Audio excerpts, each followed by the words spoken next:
I never imagined that a single phone call could unravel everything I thought I knew about my life, about my family, and about the place that had always felt like the heart of it all, our beach house. It was late morning when the call came, my phone buzzing insistently across the kitchen counter, the same counter where my coffee had been steaming just moments before, a small island of normalcy in a world that was about to tilt. The voice on the other end was sharp, businesslike, and utterly unfamiliar. A real estate agent informing me, as casually as one might report the weather, that the beach house was no longer mine. I froze, the mug slipping slightly in my hands, the warmth spilling unnoticed. I don't understand, I managed to say, my voice trembling in ways I hadn't known possible. It's been sold, the agent confirmed, then rattled off details, names, numbers, dates. My stomach sank further as I realized the truth. The sale had been authorized not by some stranger, but by my own daughter, the one I had trusted more than anyone else in my life. Memories of that house flashed through me, warm summer nights on the porch, the salty wind tangling through our hair, laughter echoing across the sand. I had bought that house with every ounce of care I possessed, not merely as a property, but as a sanctuary for our family. Each room had its story, each corner a memory.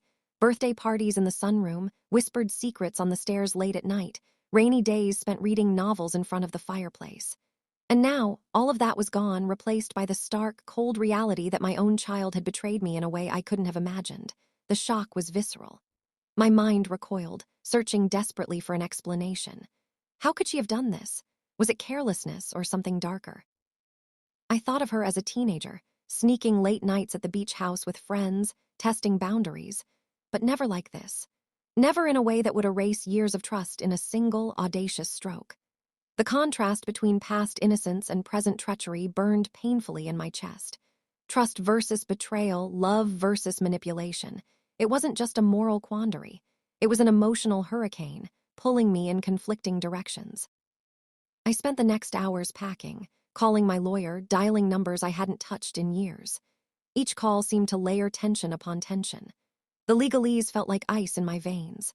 Contracts, signatures, authorizations, all confirming what I couldn't bear to accept. My daughter had signed, had finalized the deal, had taken something irreplaceable without even informing me. Yet even amid that heartbreak, a tiny, stubborn ember of hope flickered. There had to be something she had missed, some detail overlooked in her rush to claim independence, or perhaps to satisfy greed.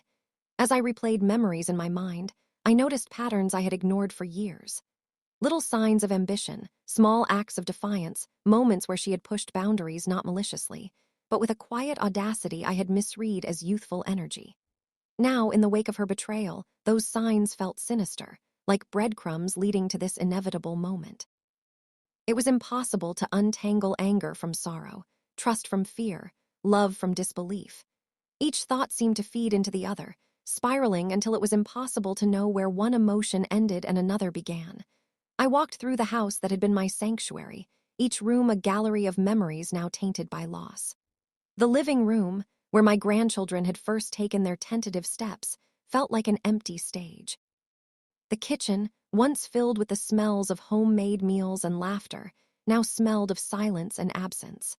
I ran my hands over surfaces, tracing familiar patterns, willing myself to remember happiness without succumbing to grief. The juxtaposition was brutal. Every memory of warmth clashed with the current coldness of reality. In the following days, I began the painstaking process of investigation. Calls to the real estate agency, to attorneys, even to distant contacts who might have insight, became my new routine. Each revelation twisted the knife further. The price she had accepted, the terms she had agreed to, the swiftness with which it had been completed. I discovered that she had acted not only without my knowledge but with remarkable efficiency, a precision that suggested she had thought through every possible obstacle.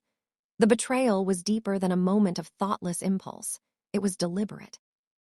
And yet, amid that clarity, there remained that ember of hope, an overlooked clause, an unsigned consent, some procedural oversight that could be my foothold, my way back into reclaiming what had been lost. At night, I would sit by the window of what was now technically someone else's property, staring out at the waves, trying to reconcile my love for my daughter with my rage at her actions. The sound of the surf was constant, a cruel contrast to the chaos in my mind. I remembered how she had once stood at that very window as a child, gazing out at the same horizon with dreams in her eyes. Now those dreams had collided with my reality, leaving me to navigate a storm I had never anticipated.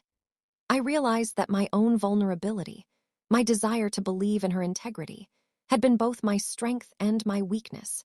Even as the emotional weight threatened to overwhelm me, I sensed the narrative was not complete. There was a detail, subtle and easily missed, that could change everything. My intuition whispered that this was not the final chapter, that there was still leverage, still hope, still a way to confront the betrayal without losing myself entirely.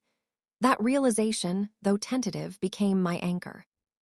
The contrast between despair and potential redemption created a tension I could almost physically feel, like standing at the edge of the water, the tide threatening to pull me under, yet knowing that the next wave might also carry a chance for survival.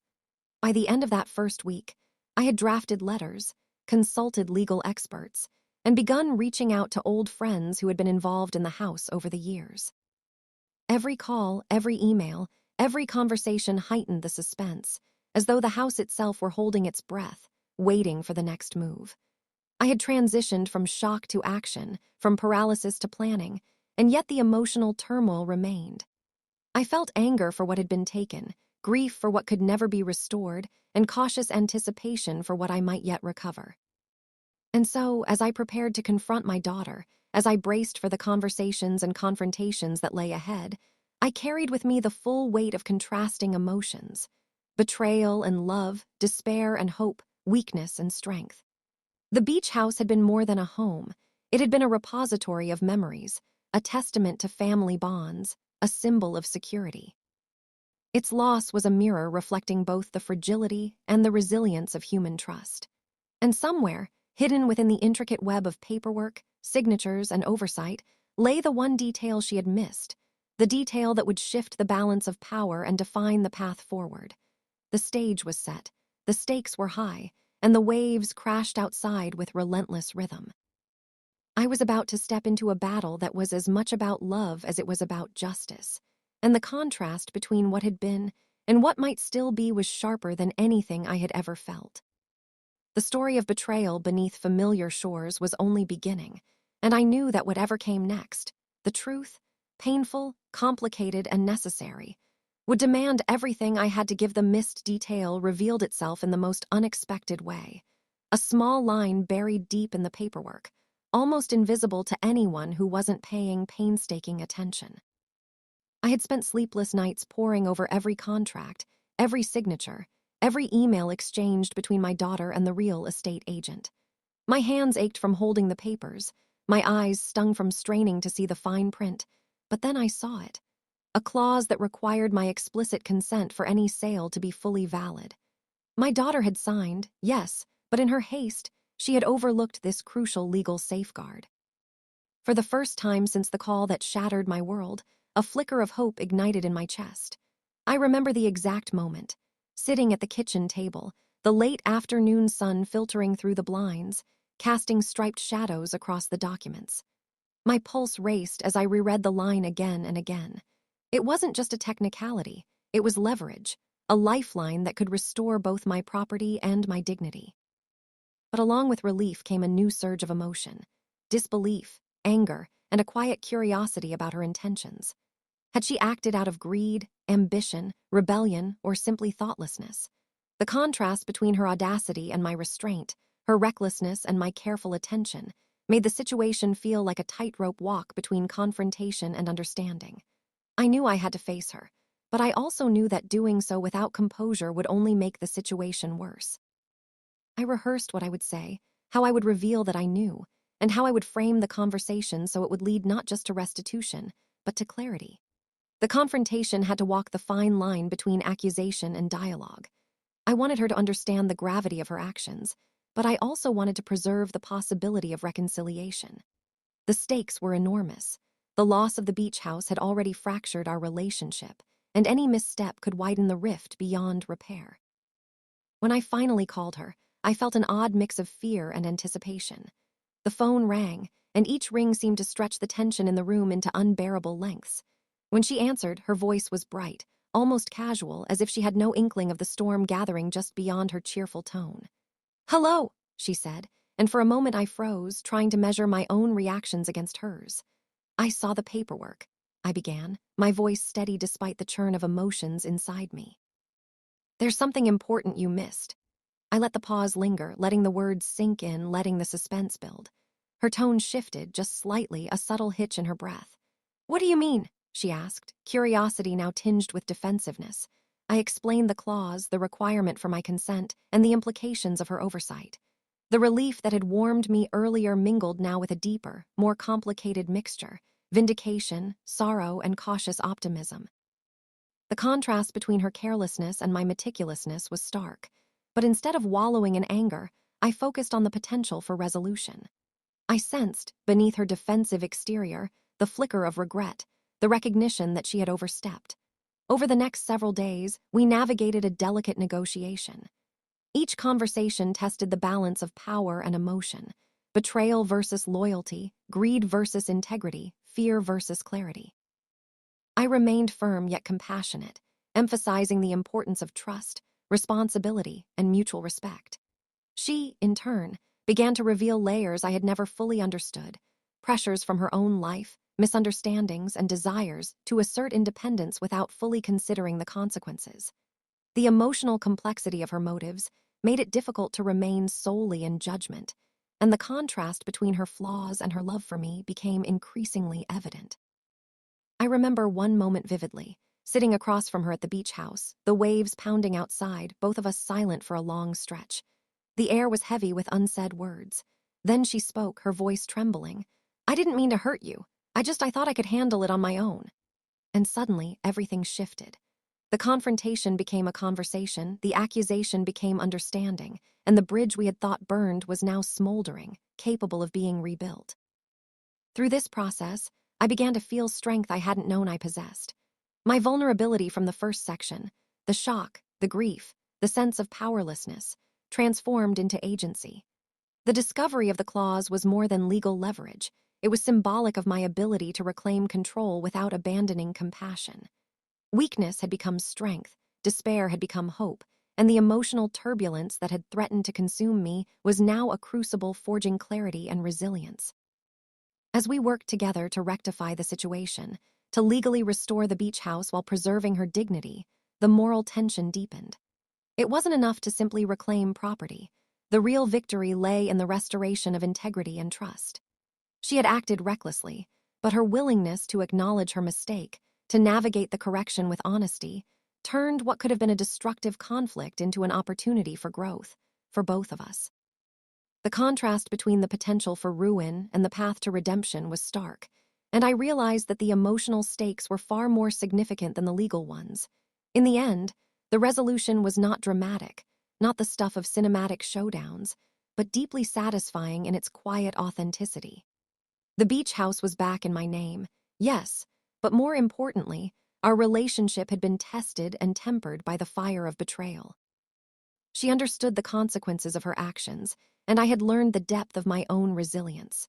The waves outside continued to crash against the shore, indifferent to human struggles, yet in their rhythm I found a kind of affirmation.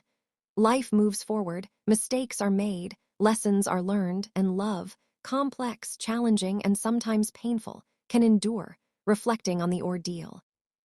I recognized how delicate the balance between justice and forgiveness truly is. To hold someone accountable is necessary, but to forgive and guide is perhaps even more powerful. The emotional journey from resentment and fear to clarity and reconciliation taught me about the enduring complexity of family, the resilience of the human spirit, and the moral choices that define us. I could have clung to anger, to bitterness, to the narrative of betrayal, but instead I chose engagement, understanding, and ultimately restoration. And so, as I stand once more on the porch of the beach house, the salt air brushing my face, I feel the weight of lessons learned. Trust is fragile, and yet it can be rebuilt. Strength emerges from vulnerability, and integrity shines brightest when tested. My daughter and I, both changed by the experience, now share a deeper connection, forged in the crucible of conflict and tempered by mutual respect. The missed detail, once a point of suspense and tension, became the catalyst for redemption, teaching us both that even in betrayal, there can be insight, and even in loss, there can be restoration. The story closes not with perfection, but with a profound understanding. Love is complicated, trust is earned and tested, and redemption often lies in the details we nearly overlook. Our beach house, a symbol of both memory and continuity, stands once more as a testament, not just to property reclaimed, but to a family that navigated the storms of human emotion and emerged, if not unscathed, then stronger, wiser, and deeply connected. And as the sun sets over the horizon, painting the water in golds and pinks, I finally feel the peace of resolution, knowing that even amidst betrayal, understanding and integrity can prevail.